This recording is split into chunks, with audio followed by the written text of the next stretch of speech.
Hello.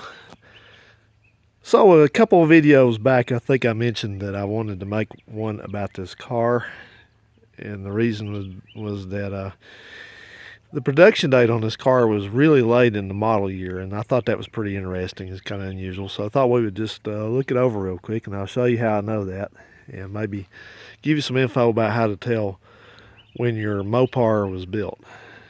So this is a 1975 Dodge Dart Swinger, and the model years, Mopar's model years, normally, as far as when production started and ended, usually ran from probably approximately the 1st of September through till the end of August of the next year. So a 75 Dodge or Plymouth, whatever, Chrysler, probably would have been produced from, say, September 1st of 1974 through August 30th of 1975, and that's approximate. I don't have hard facts on that. I didn't work for them, so I don't know for a fact, but that's generally the rule. You know, September's normally when you got your newest model out. So anyway, I thought I would show you this, what I found on them, because when I was looking at, after I bought this car and I looked at the numbers on it, I realized it is a very, very late 1975. And we can tell that if we come and look at the door sticker. Here's date of manufacture, 8 to 75. That's August 1975. And then you look down here on the bottom of the sticker, the bottom left, there's a MDH.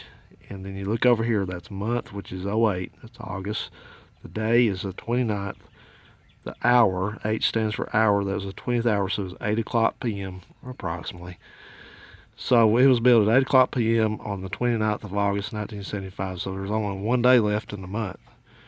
And you can tell, if we look at this VIN number, which I've blacked part of it out for security purposes, L is a Dart, H is the high trim, the high price class they called it, 23 is a fastback coupe sedan, whatever they called it. C is a slant 6, 75 is a model year, that's 5.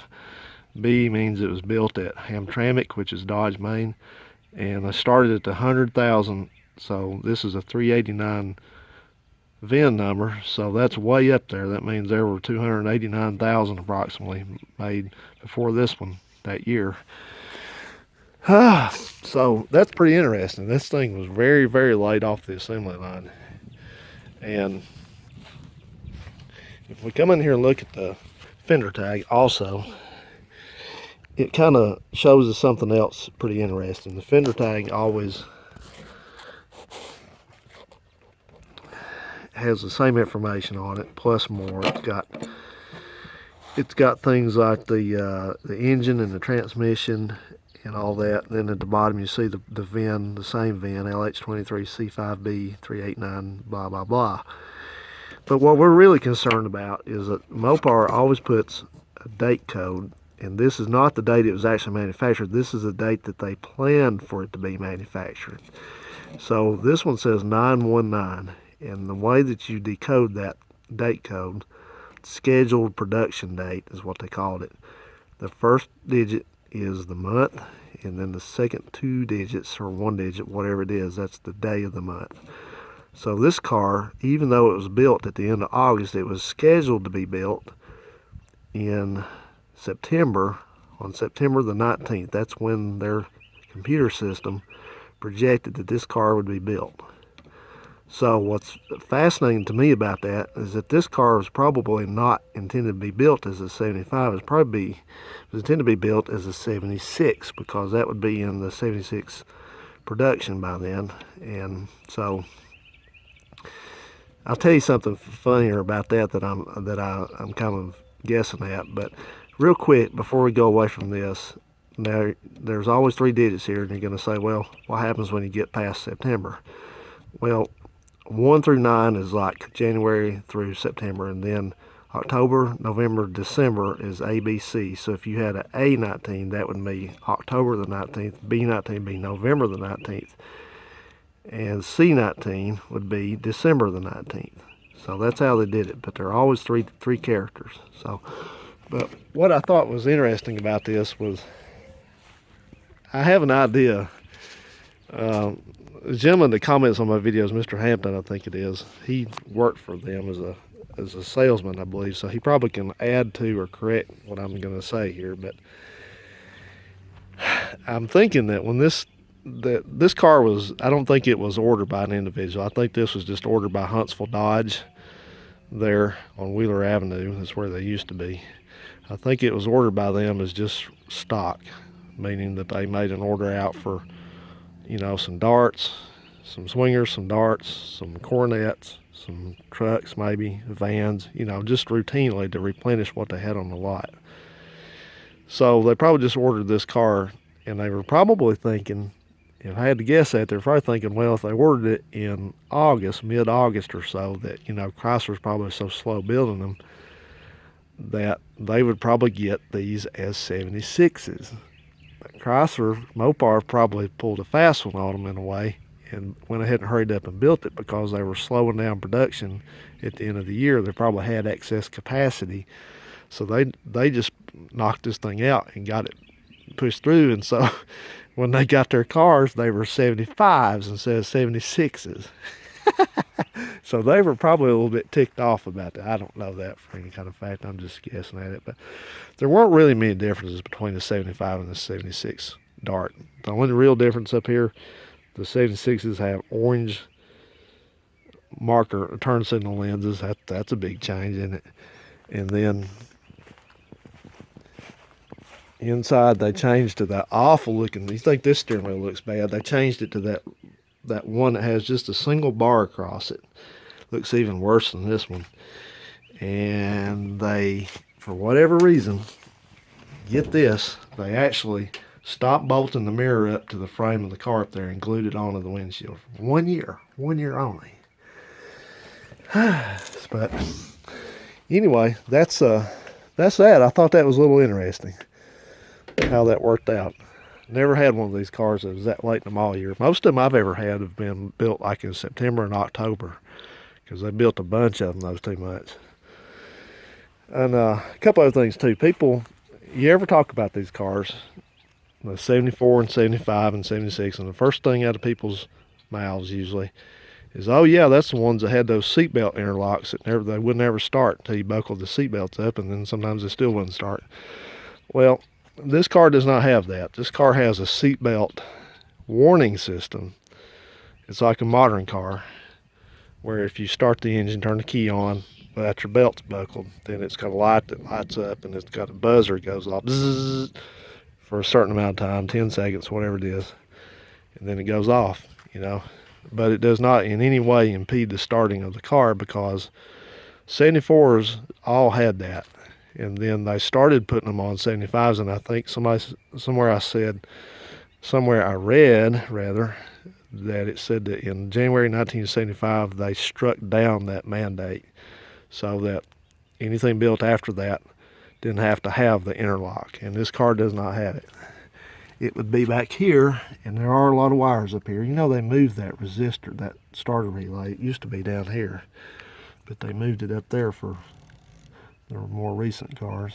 But that apparatus would be right back there at the firewall, and it doesn't have it.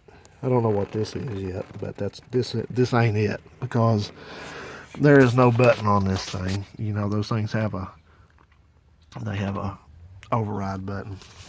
But anyway, so it never had it, never was supposed to have it. Of course, you know, they deleted anything they didn't have to put on a car, of course. So that, another thing that was, this is a little bit, it'd be too easy to get in the weeds on this, but I was looking around. I said something about the emissions on another video, and I was looking around at this car. When I was kind of working in the engine compartment last year, I put a water pump and some other stuff on it and did that sludge thing on it. But I noticed that this car did not have the coolant vacuum valve on the radiator tank. It's got a place for it, but it doesn't have it. And I was using for reference a picture of several pictures, as a matter of fact, of a car identical to this. It's a 75 Swinger, so it's had 25,000 miles on it, and it had it. It had the 2 vacuum lines that ran around, and they're supposed to be clipped to the upper radiator hose, and then it went off into there to do some stuff. but this car didn't have it. And I thought, well, that's interesting. And also, the 75 service manuals all say, the emissions section of these cars all say they're supposed to have what's called an OSAT valve. It's called Orifice Spark Advanced Control. And basically all it is a valve that is in line with the advance line from the carburetor to the distributor, and it delays the activation of the distributor advance. It's all about emission control. So, and that's what it says in there. I can show it to you. It says all cars use that. Well, not only did this car not ever have this valve up here, but it never had the OSAT valve. So I dug into that. I thought, well, why did it not have this? Turned out this car, the 75s, had a 75 only carburetor, that 1-barrel Holley carburetor. And it had like a little valve up on the air horn. It's called an enrichment valve, and it was controlled by this thing. So all the carburetors you see just about for these gears, you can't find one anywhere. I've looked and looked because I was going to put it back original. But all of them say, you know, it's supposed to have that valve and the associated lines up to the carburetor, etc., etc. And all the books say it's supposed to have an OSAT valve, which mounted on the air cleaner. Well, this air cleaner obviously never had an OSAT valve mounted to it. Nowhere, no how. So I came back out here. I thought, well, we'll just look at the vacuum diagram and we'll find out what it had on it. Well, you look in here at this thing, get down in there. Okay, if you look at it, look at the radiator right there. You'll notice that there's nothing leading to the radiator on the vacuum diagram. And there's a distributor, and there's a line coming off the distributor right there in center screen. It makes an S curve and it goes up and goes right to the carburetor. There's no OSAT valve on this, so I don't know what to make of that. I don't know if they changed the emissions during the year from the time that other car I was looking at was built to this one, or what happened. I'm sort of just going out on a limb and thinking that this car being as late as it is, that they just went ahead and built this thing with maybe the 76 emissions, because 76 didn't have an OSAT valve and 76 didn't have that thing on the carburetor, that enrichment valve. Which the enrichment valve, what that was for was, many you older folks remember that back in the day, these cars, the 74s, were notorious for running so poorly because they had them running too lean. They wouldn't idle. They wouldn't idle when they were cold. They'd stall and they'd stall and they'd stall. So apparently Chrysler tried to remedy that by this thing I'm telling you about. Had a valve up here once, so when it was cold, it applied vacuum to that enrichment valve on the air horn of the carburetor, and it cut the, what did it do? It cut the air. It was sort of, it affected the idle circuit, the idle mixture circuit. So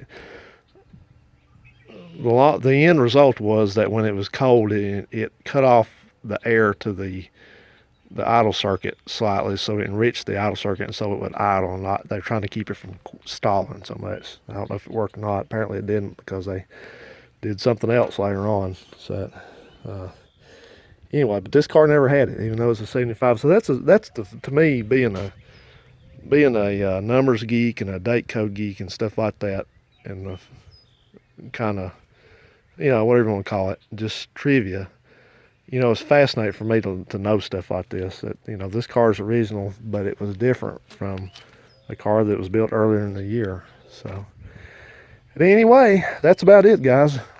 Thought I'd go ahead and do this one for you. It's nice and quiet today. The sun's not shining right in our face, at least.